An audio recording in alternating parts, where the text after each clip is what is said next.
उत्तर प्रदेश सरकार में कैबिनेट मंत्री राकेश सचान जी हमारे साथ मौजूद हैं बातचीत के लिए। कई मुद्दे हैं, उन पर बात करेंगे उनसे।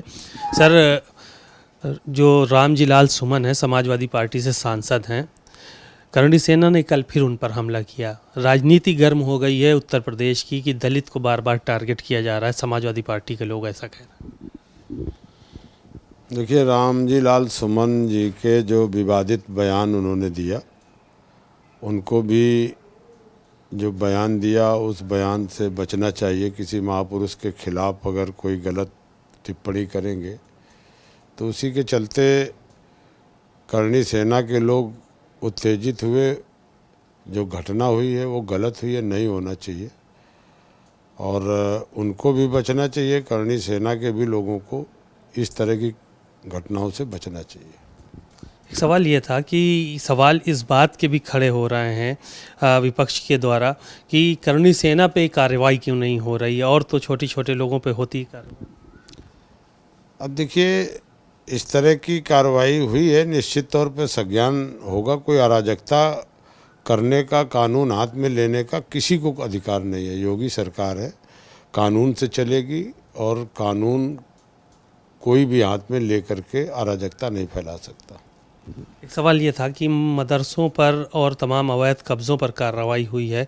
नेपाल से जुड़े हुए जो इलाके थे, मदरसों को लेकर ज़्यादा फोकस किया जा रहा है। मदरसों की बात ज़्यादा निकल कर सामने आ रही है कि साहब मदरसों पर कार्रवाई हो गई 17, जबकि 119 अवैध कब्ज़े मुक्त कराएं सरकार ने। देखिए, हम बहराइच के भी प्रभारी रहे हैं, इस समय बलरामपुर के प्रभारी हैं। आज हम बलरामपुर जा भी रहे हैं।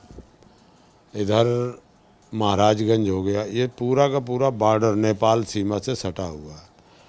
काफ़ी अरसे से हम लोग भी जाते थे तो नेपाल बॉर्डर तक जाते थे, तो ये था कि हमारा बॉर्डर यहाँ से है, नेपाल यहाँ से। तो उसी को देखते हुए मुख्यमंत्री जी ने ये निर्णय लिया था कि जो भी अवैध कब्जे हैं और बॉर्डर में बने, उसी पर उनके निर्देश थे, उसी पर कार्रवाई हुई है।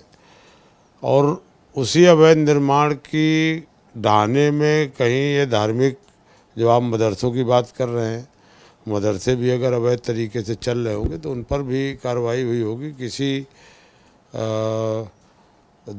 विद्वेष या इस भावना से कोई कार्रवाई नहीं है। जो अवैध थे, अवैध कब्जे थे, उनको हमारे अधिकारियों ने खाली कराने का काम किया।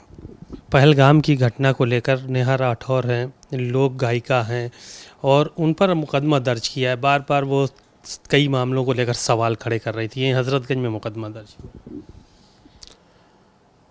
अब ये कार्रवाई हुई है, लेकिन उनको भी विवादित बयान नहीं देना चाहिए। बाकी तो लोकतंत्र है, सभी को अपनी बात कहने का अधिकार है।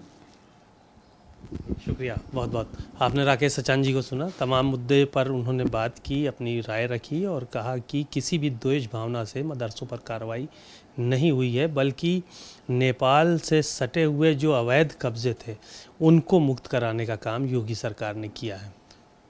कैमरामैन मेहदी हसन के साथ सीमा नकवी, भारत समाचार, लखनऊ।